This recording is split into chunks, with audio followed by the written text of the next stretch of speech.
agora conversamos, não é? Vamos conversar. Queres que eu faça de jornalista? Não, quero que tu faças de ti própria. Não, então eu faço-te uma pergunta. Dás pai com essas coisas. Os sertões, como é que surgiram na tua vida? Quando é que tiveste contacto com eles?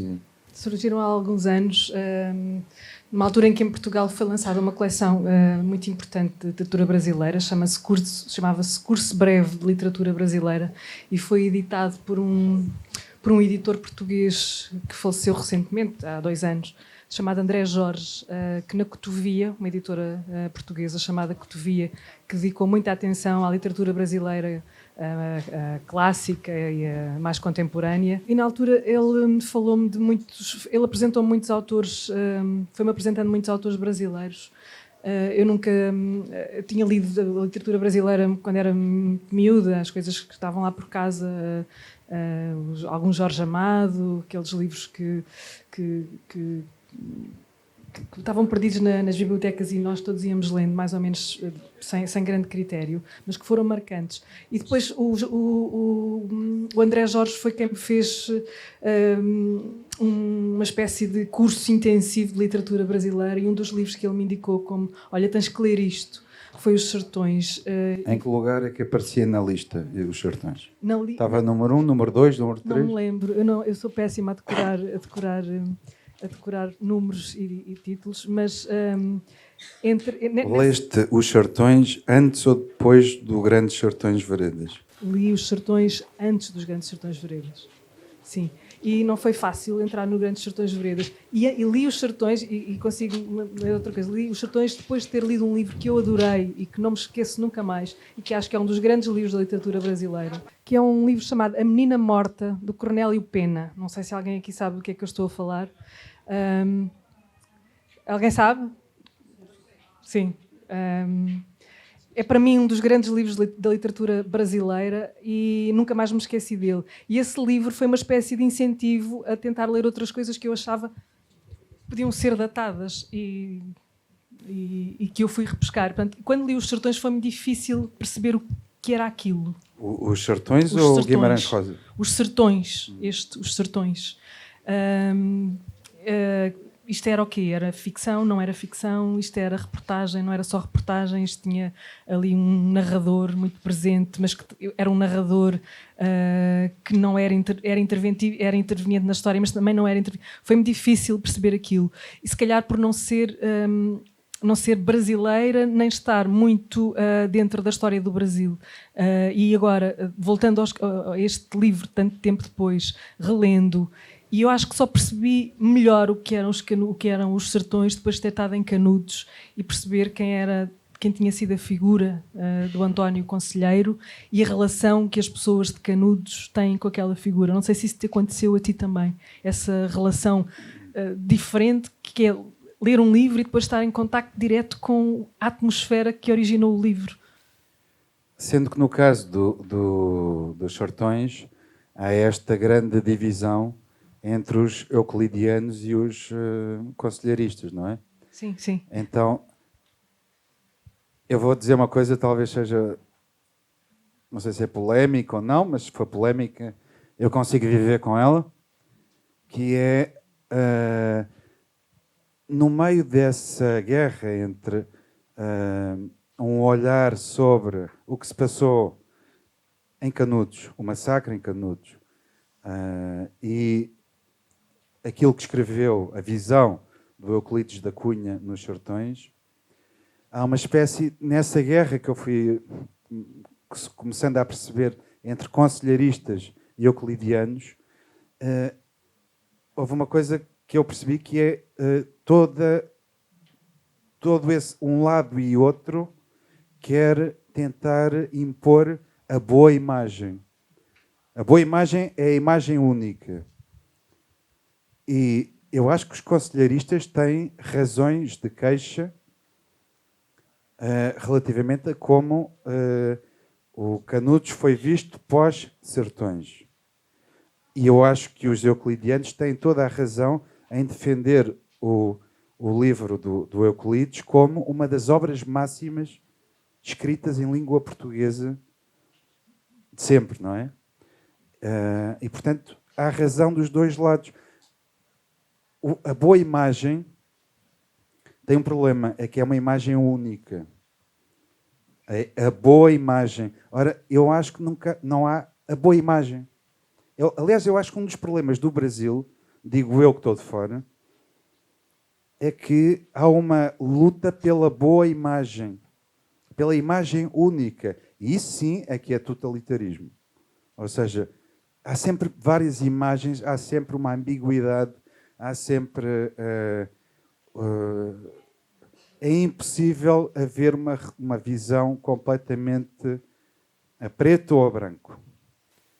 Então, uma das coisas que me interessa muito quando eu cheguei, para chegar à tua observação, de chegar a Canudos, tendo lido o livro primeiro, e é isso que talvez me interesse também no filme, é tentar trabalhar com duas imagens que por enquanto estão separadas. Vivem em uma imagem quase mitificada dos Chortões e uma imagem quase mitificada também do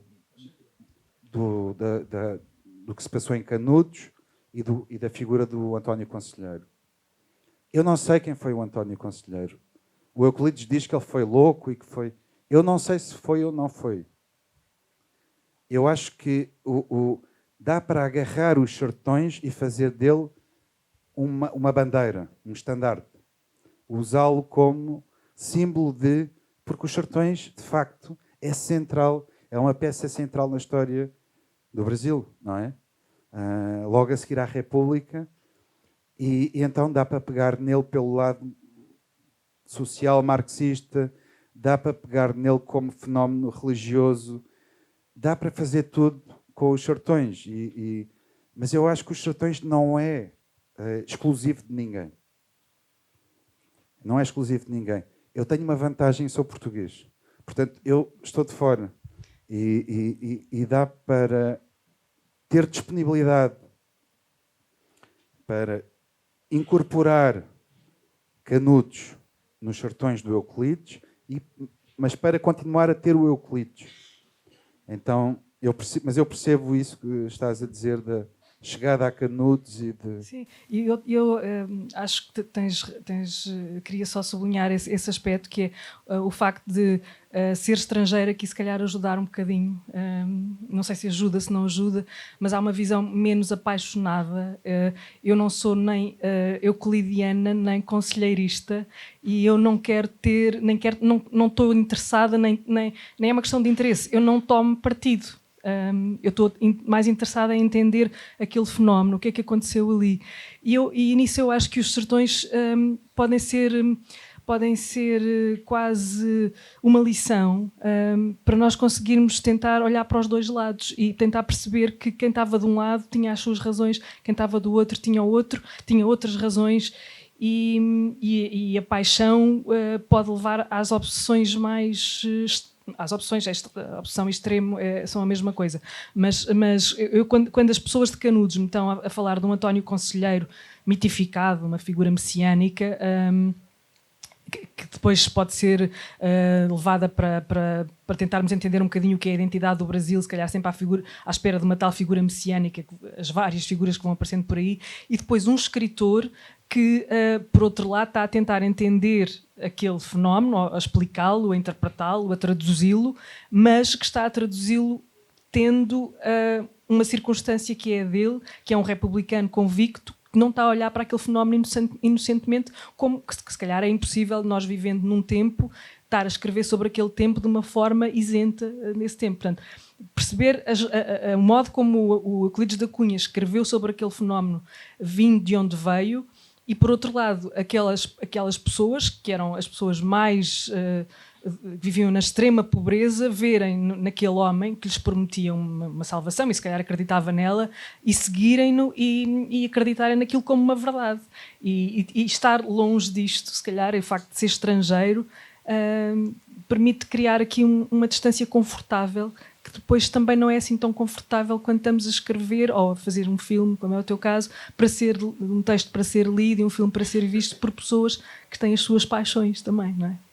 Olha, eu diria a mesma coisa que tu, de uma maneira diferente, que é, tu dizes, dá para não tomar partido, ou para ter uma abordagem menos apaixonada. Eu digo o equivalente a isso, que é, não, eu estou apaixonado e tomo partido, só que vou mudando. Sim.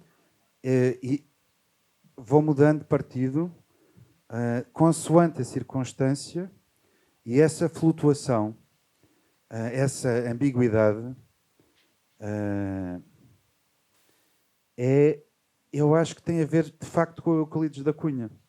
O Euclides da Cunha, de facto, começou, como tu disseste, ele partiu com uma série de ideias feitas. Quem são os bons da história, quem são os maus, quem são os selvagens, os bárbaros, quem são os progressistas.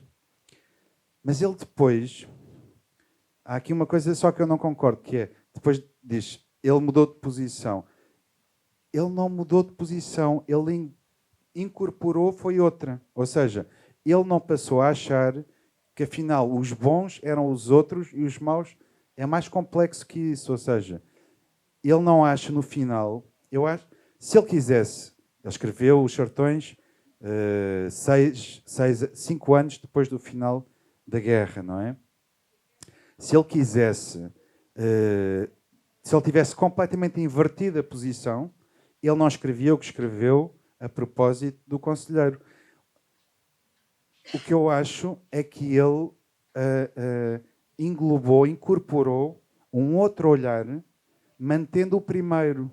E o que fica lá é uma espécie de... Então, várias camadas que se contradizem. E essa contradição é isso que é magnífico no livro. É como se fosse, desculpa interromper, é como se fosse quase um palimpsesto, que vê-se várias camadas. Exatamente. E ele soube o que era estar um lugar no outro. Sim. E ele, estando lá, desculpa estar a interromper-te, mas estando lá, ele percebeu o que era o outro. Percebeu o que era o outro e quis ter a escrita, na escrita dele, esse movimento de mudança, sem eliminar o primeiro olhar que ele tinha. E isso é que é incrível no livro.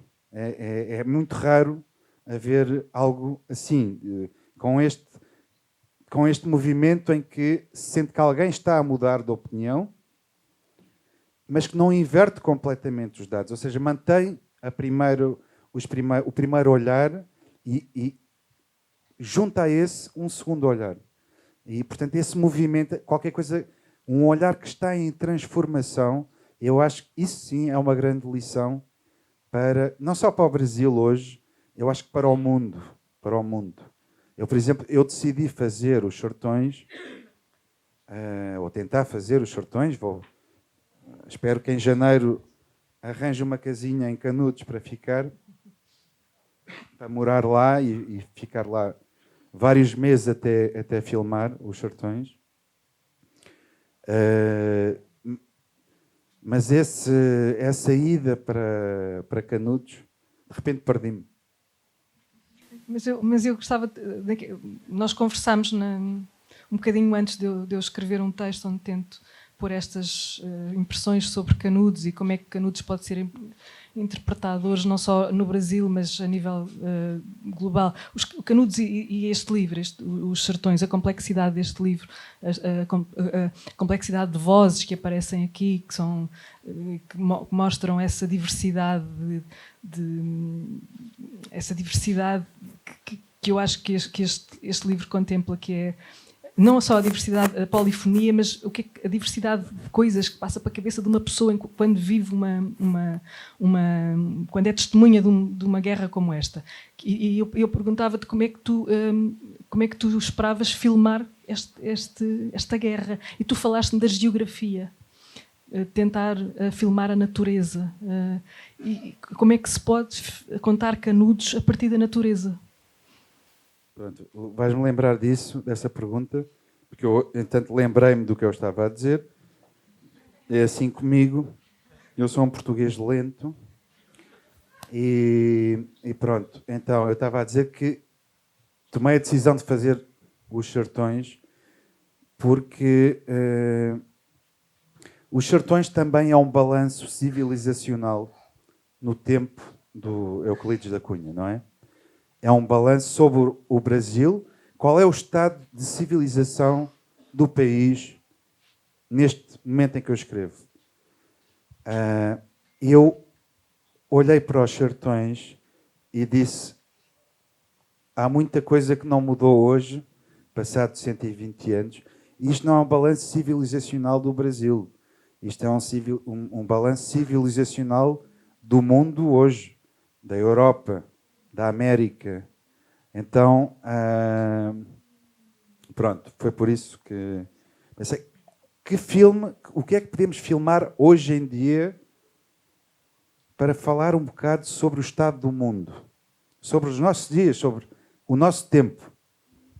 E de repente estava a ler Canudos, estava a ler Os Sertões, e a história de Canudos é isto. E isso de como é que se conta uma guerra? Ou Como é que se isso conta a uma partir guerra? de uma geografia ou de uma eu comecei natureza? por ficar fascinado com Os Sertões a partir da primeira parte ou seja, toda a primeira parte da Terra, não é? Essa primeira dessas três partes é a primeira. O Euclides começa de uma forma aparentemente muito científica. Aliás, ele começa com um movimento de aproximação ao lugar, não é? E depois começa a falar sobre o lugar. Ainda não existem pessoas nesse lugar. É a criação do mundo. E essa criação do mundo, eu acho que está a competir mais ou menos com a Bíblia. E eu acho que o Euclides está a ganhar. Sinceramente, acho que o Euclides está a ganhar para a Bíblia. Mas, de facto, como a Walnis falou na primeira mesa do Filipe, este livro está desenhado começa com Gênesis e termina com Apocalipse. E isso foi muito claro da primeira vez que eu li, para mim, e foi muito impactante. Foi algo que me bateu na cabeça. E então, essa criação do mundo, ou como filmar a natureza, foi algo que eu achei incrível no livro. Como é que, quer dizer, o Euclides é muito hiperbólico, ou seja, ele escreve e tudo se parece sair exagerado, antirrealista. E depois eu fui ao Sertão. E vi que a forma como, de facto, depois de uma chuva, a regeneração o verde a começar a surgir tão rápido, aquilo parecia de facto de um outro mundo. Não o mundo que eu conheço, não há nada assim na Europa. Não. A natureza é hiperbólica. Ali. A natureza é hiperbólica e, portanto, eu acho que a literatura, o cinema, enfim, a arte, apanha as coisas, captura as coisas da realidade e transforma-as, não é? De várias maneiras. Mas naquele caso, como tu dizes, ela já está transformada, pelo menos para os nossos padrões. Para os padrões... Tu presenciaste isso, não foi? Não queres contar? Sim, eu vi a natureza verde nos sertões e toda a gente me dizia que não estava a ver o verdadeiro sertão. E aqui eu falo do sertão, o sertão da Bahia. Depois toda a gente me diz, cuidado, não digas sertão como um todo, diz os sertões, são vários sertões. Depois há também opiniões dispares que dizem que o sertão é só um e que podia ser uma unidade no meio de uma geografia como a brasileira. Portanto, eu deixo essa discussão para outro dia. Mas todos os dias em que eu estive no sertão, e foram 10, 12 dias, todos os dias choveu e vinha aquela chuva que parecia que o mundo ia acabar, mas ia acabar só durante um bocadinho, depois renascia. Era uma espécie de milagre. Era o Gênesis e o Apocalipse a acontecerem e eu a assistir, com muitos arco-íris pelo meio e abutres a comerem cadáveres, como eu descrevo, vi abutres a comer um cadáver de uma vaca e aquilo tudo, e depois lembrei-me do Glauber Rocha e lembrei-me de muitas coisas que não vinham neste livro Os Sertões, mas que eram coisas que estavam na minha cabeça de outras coisas que eu tinha lido e visto sobre o Brasil, desde a música, sei lá, foi como estar nos sertões e foi como também recuar a uma infância e a uma gênese minha, porque quem vive e quem cresceu no mundo rural em Portugal, há ali coisas que são muito semelhantes, há ali um reconhecimento, não sei se são de vozes, se é de uma maneira de estar, que me foi familiar. E havia este misto de estranheza, por um lado, familiaridade por outro, e uma coisa incrível. Tu estavas a entrar aqui e perguntaste-me se as pessoas me entendiam. E é uma coisa que no Brasil acontece muitas vezes, as pessoas não nos entendem, o português de Portugal. E no sertão, eu estive em 4 sertões, nunca ninguém me perguntou, nunca ninguém fez aquela interjeição que se ouve muito, que é "Oi?". Tu és uma sortuda, a mim, muito oi, muito oi. No sertão, não. E há uma história engraçada, não sei se eu estava a falar com uma senhora, isto foi em Canudos, uma senhora que estava com um galo preso a um... Não sei se viste essa imagem. Um galo preso a uma... Sim, sim. E eu perguntei porque que estava ali o galo a fazer. E isto estava a acontecer uma feira, a Feira de Santo António. Porque eu, curiosamente, sem planear nada, cheguei lá no dia da grande festa de Canudos, que é a festa de Santo António, e dou com aquele galo e pergunto o que é que o galo está ali a fazer. E a senhora explicou, porque é um galo de criação, portanto ela tinha comprado o galo, ia levar o galo para casa e o galo era para cobrir as galinhas. E eu estava a conversar com ela e depois no fim pedi-lhe desculpa e disse, desculpe se não entendeu algumas coisas que eu disse. E ela disse, que é isso, menina, você fala brasileiro muito melhor que eu. Portanto, eu tive este tipo de relacionamento com as pessoas que era uma coisa muito estranhamente familiar. E depois, à medida que se está a ter esta relação, eu não estive lá tanto tempo quanto tu tiveste, eu estive em Canudos 3 dias, acho que 3 dias. É muito pouco tempo para se tentar perceber alguma coisa, só se tem impressões e eu não pretendo ter mais do que impressões, mas deu-me para confrontar muitas das coisas que eu tinha lido e recolher muitas vozes e muitas opiniões de muita gente sobre o que é que entendem como sendo este livro, o que é que entendem como sendo Euclides da Cunha e essa figura de António Conselheiro que muita gente relaciona depois com o Lula. E isso para mim foi uma novidade, de facto, como é que uma coisa e outra se conjugam e como é que o presente e o passado estão juntos, e eu ali no meio daquilo, foi essa transformação também aconteceu comigo.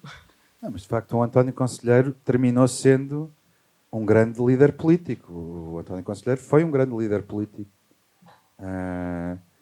Independentemente do que nós possamos pensar sobre as suas intenções iniciais, continuam sendo um mistério, acho eu. Ou seja, não... todo o lado religioso, enfim, não conseguimos... a sua ação foi profundamente política. A sua intenção é mais opaca, é menos óbvia do que a sua ação política. Né? Desde a construção de igrejas que ele fez, enfim, tudo aquilo que a sua ação concreta naquele lugar foi profundamente política. Isso é verdade. Eu estou a imaginar que tu vais criar uma figura do António Conselheiro no teu filme. Eu não posso contar muita coisa sobre o filme, mas eu queria que o António Conselheiro no filme tivesse essa dimensão de mistério, ou seja, não dá para explicar o António Conselheiro e eu não vou explicá-lo. Não posso, não sei, não quero. Sim. Quero ter algo onde as pessoas se possam projetar. E então terão Antónios Conselheiros diferentes consoante aquilo que projetarem, que o espectador possa projetar nesse personagem. Tu estavas a dizer que tiveste nesses 3 dias passados em Canudos, não deu para conhecer suficientemente para... Eu passei mais tempo, não é? Passei até agora 7 semanas em Canudos e o que eu acho é que quanto mais tempo passa, menos percebes. E isso é lindo, e isso é lindo. Ou seja, não dá para... Há uma semana que fazes uma ideia, na semana seguinte muda tudo. Quanto mais tempo passamos num local, menos percebemos aquilo. Ou seja, menos podemos resumir a uma fórmula, porque há tantas coisas diferentes, é impossível fazer uma síntese. Ou seja, todas as sínteses arriscam-se a estar erradas, porque já há demasiados elementos contraditórios e é preciso abraçar a contradição, eu acho. Sim, e se calhar saber fazer ou insinuar ou pôr a nu as indagações que nós fizemos durante o tempo que lá passamos. Estavas a falar disso, estava-me a lembrar daquela coisa que se diz muitas vezes, que é o jornalista que vai uma semana para um país completamente estranho e sai de lá com a ideia de um livro. E se passa lá um mês, acha que vai escrever uma reportagem. E se passa lá um ano, desiste de escrever. Exatamente.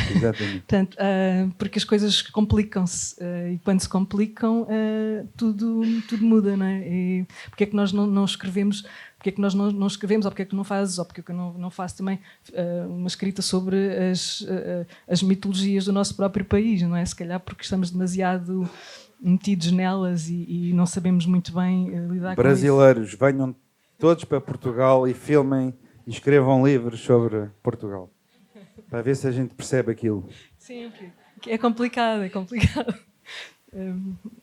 Não sei, se calhar era bom haver perguntas por aí. Outro dia, agora, recentemente, Walter Hugo Mãe deu algumas entrevistas aqui e falou uma coisa muito bonita. Quer dizer, eu achei uma coisa até que o professor Agostinho da Silva já teria dito muitas vezes, que é fundamental que os portugueses olhem para Portugal a partir do Brasil, tentem entender Portugal a partir do Brasil. Quando vocês colocam essa questão de que vocês são de fora, eu acho o contrário, que vocês são absolutamente de dentro. Esse é um problema de vocês também. O Brasil e Portugal são um complexo quase que inseparável. Então, eu queria saber se faz sentido para vocês isso que o Walter Hugo Mãe disse. E se vocês que escrevem e vai filmar e escreve sobre Canudos, se Canudos pertence também a Portugal. Não, Canudos pertence ao Brasil e não a Portugal. E Canudos, antes de pertencer ao Brasil, pertence a Canudos. Para comentar também o que estava dizendo o senhor Manuel. Então, pois, é isso que eu estava tentando explicar. É que depende do ponto de vista, não é? Ou seja, a insubordinação é o olhar do ponto de vista da República, do ponto de vista dos canudenses, era outra coisa. Então, e eu não sei se temos que optar por alguma. Quer dizer, podemos escolher ou fazer essa opção. Ou mostrar as duas. Elas duas existem. Não tem que mostrar nada. É assim mesmo, acho eu. Então, sobre o Walter Hugo Mãe, eu passo à Isabel Lucas para ela falar. Eu não vou comentar o Walter Hugo Mãe, porque eu não vou... Ele deu uma opinião e eu acho que essa opinião é válida de alguma maneira. Eu, quando vou a qualquer lado, e não é só ao Brasil, claro que no Brasil pode haver mais sinais de referência, até porque temos uma língua e uma história comuns a partir de determinada altura, mas sempre que eu viajo e sempre que vou a um sítio, eu não só conheço melhor, se calhar conheço melhor a mim quando saio de lá do que propriamente ao sítio onde estive. tive. O sítio ajuda-me a tentar conhecer-me a mim, mais que não seja pelas perguntas que eu coloco. E Canudos e a leitura dos Sertões ajudou-me a fazer muitas perguntas nisso. E como eu já disse há pouco, senti-me em muitos aspectos uma familiaridade muito grande com o que vi. E mesmo em vocabulário que a minha avó usava, eu fui encontrar coisas que já não havia, palavras, expressões que não havia há muito tempo e que estavam ali. Série de, por exemplo, expressões marítimas, não é? Isso, há uma série de Barcos coisas. E uma coisa que nós... eu não devia dizer estas coisas, mas uma coisa... Porque vou falar sobre algo que nós queremos filmar, que é... e que não vem nos Sertões, que é ali junto a Canudos, eles têm os bodes, não é? E há uma serra lá. Qual é a serra? A Serra Vermelha, não? Não, a Serra Onde das Araras. É a Vermelha é onde há incrível. as ararinhas azuis. Exato. E então, de vez em quando, em determinadas alturas, os bodes não conseguem sair. Estão subindo um monte, uma escarpa, e depois não conseguem voltar a descer. Ou a subir. Então ficam ali e eles chamam encalhados. Encalhados, que é uma expressão como se um barco tivesse... Nós dizemos em Portugal, em português de Portugal, que um barco está encalhado quando o barco não consegue sair do sítio. Como nós muitas vezes nos dizemos, estou-me a sentir encalhado, que é, estou-me a sentir agarrado, não é? Sem saída. Foi muito curioso ver essas expressões que muitas vezes se achava perdidas e elas continuam ali muito vivas e no dia-a-dia. E se calhar, se isso ajuda a entender um bocadinho do que é ser português, se calhar ajuda. Mas pegando também em algumas questões que estão aqui e que a leitura dos Sertões serviu para entender, e eu tive pena de não assistir à intervenção da professora Valnice, não sei se assististe no primeiro dia, mas assististe. E é um artigo que ela escreveu na Folha, onde ela fala onde ela relaciona aquilo que se passou com Canudos e com as campanhas em Canudos com aquilo que hoje se chama fake news. Esta mudança de vocabulário que é o que hoje se chama fake news, naquela altura existiu e foi determinante na maneira como todo aquele processo foi conduzido a nível governamental e militar, ou seja, a manipulação ou não, ou a manipulação de notícias, a maneira como notícias eram divulgadas, como nós nunca saberemos de facto qual é a verdade. Literariamente isso é pouco interessante, neste momento de saber qual foi a verdade de Canudos.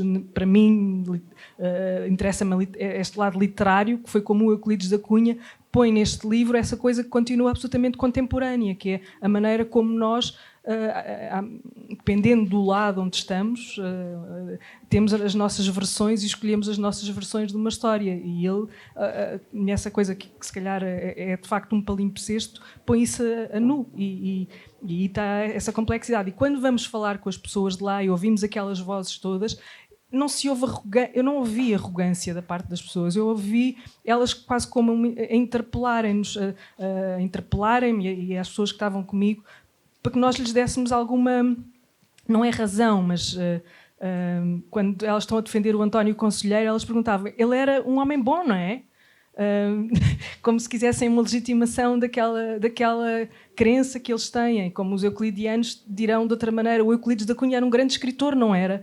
Se calhar é bom para responder a isso é ler isto. Se ele era um grande cientista ou um grande antropólogo, não sei se era. Agora, que ele foi capaz... Não, era não. Pois, a ciência, entretanto, mostrou isso, não é? Mas, literariamente, está aqui um livro que 116 anos, ou 118 anos, ou 117 anos depois, nós continuamos a discutir. Isso quer dizer, de facto, alguma coisa.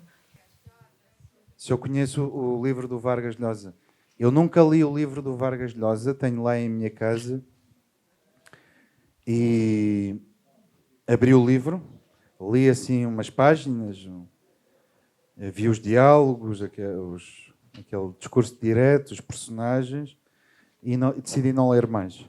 Provavelmente é um livro genial, não sei se é, mas como eu conheci os Sertões antes desse livro e tinha uma vontade tão grande de tentar capturar esse livro para um filme, achei que aquilo que o Vargas Llosa fez era uma coisa que não me interessava nada.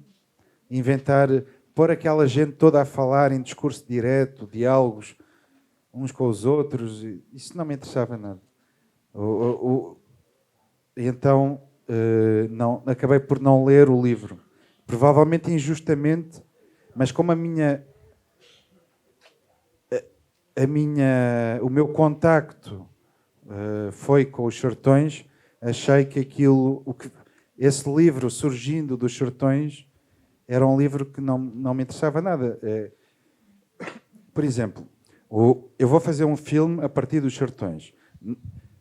Quase todos os filmes de cinema, de ficção, são feitos a partir de novelas, onde há heróis, vilões, famílias que vivem os seus dramas, protagonistas e um enredo.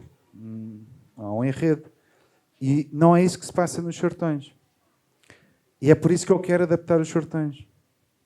Porque se fosse um filme, eu acho que estaria a atrair o Euclides da Cunha se de repente me Vargas Llosasse no meu cérebro. Ou seja, se eu de repente adotasse a estratégia do Vargas Llosa, transformar aquilo numa novela, ou seja, naquilo que é basicamente a matriz do cinema e que é a novela do século XIX, com os seus protagonistas e os seus 3 atos e isso tudo, eu acho que estava a ser um mercenário com o Euclides da Cunha. Portanto, vou tentar ser fiel ao Euclides da Cunha e pagar o preço por isso. Depois deve haver um preço a pagar, imagino. Mas isso só mais tarde verei. Eu posso... A minha experiência foi o contrário. Eu li primeiro, muito antes de ler Os Sertões, eu li A Guerra do Fim do Mundo, do Vargas Llosa, sem saber do que é que ele estava a falar. E me achei o romance incrível. E depois fui ler Os Sertões do Euclides da Cunha e não fiz a relação imediata. Achei que eram 2 coisas diferentes. Li o romance do Vargas Llosa como um romance, uma coisa ficcionada. E depois, quando li Os Sertões, comecei a conversar sobre o livro e comecei a chegar, obviamente, àquela memória, comecei a recuperar a memória que eu tinha da leitura da Guerra do Fim do Mundo do Vargas Llosa e perceber que as 2 coisas... havia uma gênese. Ele tinha lido o Euclides da Cunha e eu fui ver no início da Guerra do Fim do Mundo. Ele agradece, ele não agradece, mas tem uma epígrafe onde fala do Euclides da Cunha. E, portanto, eu voltei ao Vargas Llosa para tentar perceber algumas coisas e agora fui aos sublinhados que tinha e à procura dos sublinhados que tinha na Guerra do Fim do Mundo. Não encontrei o livro, ficou perdido, não sei quantas mudanças que fiz e fui buscá-lo, mas fiz como o Miguel fez. Ok, eu li este livro há muito tempo, tenho ressonâncias, tenho ecos deste livro na minha cabeça, mas eu agora não vou avançar para mais do que isso. Tirei e citei no texto que escrevi a descrição que ele faz do António Conselheiro, que é uma descrição ficcional, porque eu gostava que aquela descrição fosse ficcional. É a descrição de um romancista sobre uma personagem pela qual ele se apaixonou, ou não, pelo menos literariamente apaixonou-se, e a partir da qual ele constrói um romance. Mas não, felizmente não tenho um filme para fazer sobre isso. Mas depois, se calhar, era giro leres A Guerra do Fim do Mundo. Talvez leia quando acabar o filme. Isso. Uma pergunta. Eu fiquei surpreso realmente de saber que um cineasta, uma escritora portugueses iam debater Euclides da Cunha. Eu queria saber, em Portugal, excetuando, vamos dizer, intelectualidade, no caso, o cineasta e pessoas ligadas à literatura, as pessoas, os jovens, em média, têm conhecimento de Euclides, dos sertões? Nós vivemos no mundo em que vivemos. É sério a sua pergunta? Está mesmo Sim, pergunta? sim. Não. Não. É o que eu imaginava. Aliás, os textos que estou a escrever, e o primeiro que estou a escrever, o primeiro que escrevi foi sobre o Euclides da Cunha e foi publicado em simultâneo no Jornal Público em Portugal, em papel e online, e foi publicado no online aqui no Suplemento de Pernambuco. Os textos são iguais, a versão é idêntica, mas os títulos mudaram. O título em Portugal é diferente do título no Brasil e tem a ver com uma coisa básica, que é a referência que em Portugal existe de Canudos e do António Conselheiro é nula, a não ser nas tais exceções raríssimas, incluindo as pessoas que no público, e não estou a falar de pessoas muito ignorantes, estou a falar de pessoas que leem e que sabem mais ou menos, conhecem o Brasil, fizeram muitas perguntas sobre o António Conselheiro, quem seria, portanto, e tudo foi editado de maneira a que eu não tivesse que explicar aos brasileiros quem seria, porque eu estou a escrever o mesmo texto para Portugal e para o Brasil, que eu não tivesse que estar a explicar quem era o António Conselheiro, nem eu sei exatamente quem é o António Conselheiro, mas que deixassem aberta essa figura e que as pessoas a fossem preenchendo à medida das referências que têm num lado e no outro, mas não há esse conhecimento. Eu, por acaso, no outro dia apanhei num livro do maior escritor português, digo eu, do século XX, que era uma escritora e que morreu há muito pouco tempo, chamada Agostina Bessa Luís, uma referência à guerra. Portanto, ela há estas exceções que há pessoas que obviamente sabem quem é, mas quando se fala de escrever para um jornal, está-se a escrever para uma maioria, sabe-se lá que maioria é, e que não tem essas referências, mas se calhar aqui, eu não sei se aqui no Brasil as pessoas sabem de facto também quem é o António Conselheiro, que é Canudos. Como é que você pensa e se pensa retratar esses três partes, né? A terra, o homem e a luta?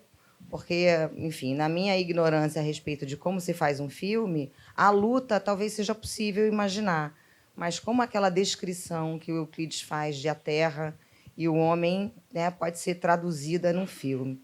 A segunda questão que eu queria colocar é se vocês também pensam e como pensam correlacionar o mito do Dom Sebastião com o Antônio Conselheiro.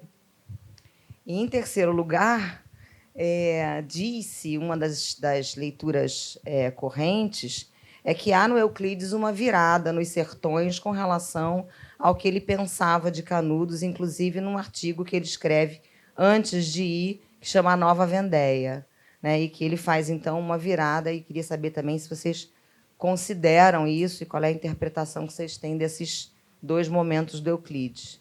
Em relação a isso, essa virada, como você diz, acho que já falámos um bocadinho disso. Como é que foi mais uma transformação de alguém após ter o conhecimento do lugar, a maneira como ele depois adaptou isso e se fechou, se isolou num sítio para escrever um livro onde fala dessa reflexão que ele teve. E o que resulta é isto, está aqui, são os sertões. Acho que, em relação ao mito sebastiânico, ou sebastianista, para mim foi uma novidade eu ver que no sertão se falava disso. Eu pensava que o mito sebastiânico era só nosso, ignorância minha. Vocês também adotaram o Sebastião, nós continuamos à espera dele, ou não. Se calhar vocês também estão à espera dele. Eu escrevi o texto sobre o Euclides, está escrito, agora tenho aqui algumas reflexões para continuar a fazer durante algum tempo, mas não tenho conhecimentos para conseguir fazer a relação entre uma coisa e outra, não sei. Não, essa história do Sebastião, de facto, é verdade. O próprio Euclides fala disso, que é algo que foi legado pelos portugueses, ou seja, faz parte de um mito lusitano trazido para cá também e adotado num meio que de facto esteve isolado. O Euclides fala muito sobre isso no Homem, sobre como aquela comunidade viveu isolada, ainda seguindo tradições do tempo da chegada dos portugueses e por isso o uso de expressões e a importância, por exemplo, do mito do Dom Sebastião. Sobre o filme, a Terra, o Homem e a Luta, claro, então, Para se fazer uma adaptação de Os Sertões tem que se passar pelos três. E você não está vendo como vai ser, e eu também não vou contar para você. Vai ter que assistir ao filme. Sim, Mas estamos trabalhando nisso. E sobre o Euclides, de facto já falámos sobre essa virada, sobre o facto. Eu acho que o Euclides, nós ficámos lendo muitos livros do Euclides e digo nós, sou eu, esta senhora que está aqui à frente, que é a Maurine, que trabalhou no escrita do roteiro, e outros dois que estão em Portugal. E portanto éramos 4 a escrever o roteiro. E lemos muitos livros sobre o Euclides, sobre os sertões, e de facto isso está comprovado, não é? O Euclides escreveu uma série de coisas, o Euclides era especialmente teimoso, acho eu, tinha um lado puritano, acho eu também, era muito vidrado nas suas opiniões e era muito aguerrido a defendê-las. E então, a mudança, eu acho que é incrível. Esse movimento de mudança é qualquer coisa, no caso de alguém com o temperamento do Euclides da Cunha. Mas, já agora, isto não vem a propósito de nada, mas apetece-me dizer isto, porque eu tenho ouvido falar aqui, em Paraty, muito sobre o Euclides da Cunha, então eu vou falar de um aspecto do Euclides da Cunha que ninguém fala, que é a Dama de Branco. Tu sabes isso, essa história da Dama de Branco? Vocês sabem a história da Dama de Branco? Eu vou falar. Eu vou falar para vocês. Então, o Euclides começou no período... Foi na Amazónia já ou foi em São José de Rio Pardo? Começou em São José de Rio Pardo e agravou-se na Amazónia. Ou seja, no período em que ele estava escrevendo Os Sertões, em São José de Rio Pardo, enquanto estava supervisionando a reconstrução da ponte dele, não é? Ele foi visitado, ele um dia teve uma visão. Estava indo num cavalo e viu uma senhora, que ele chamou a Dama de Branco, que era uma assombração, que apareceu e desapareceu. O cavalo assustou-se, empinou, ele voltou para casa, ficou muito nervoso e essas visões da Dama de Branco foram-se agravando ao longo do tempo, e na Amazónia a Dama de Branco foi surgindo muitas vezes. Eu só queria partilhar isto com vocês. Porque eu adoro isto. Porque eu não sei o que era a Dama de Branco, se era de facto uma assombração, ou se a Dama de Branco era uma projeção de qualquer coisa, de um trauma do Euclides da Cunha, dos medos dele. Mas para vos explicar o que me atrai também na escrita do Euclides da Cunha, que é ele tem uma ideia de construção muito lógica, não é? Quer fazer um livro científico e fazer uma aproximação, a Terra, o homem, a luta para explicar tudo, e aquilo de facto é uma construção monumental, as rimas todas, os desdobramentos, é incrível, é uma obra de engenharia matemática, e ao mesmo tempo há qualquer coisa de profundamente irracional na escrita do Euclides da Cunha. A forma como ele... eu acho que ele de vez em quando ia vendo umas damas de branco. Estão a perceber? Há qualquer coisa de profundamente delirante e passional e uma realidade paralela que se vê na escrita do Euclides da Cunha. E isso é incrível.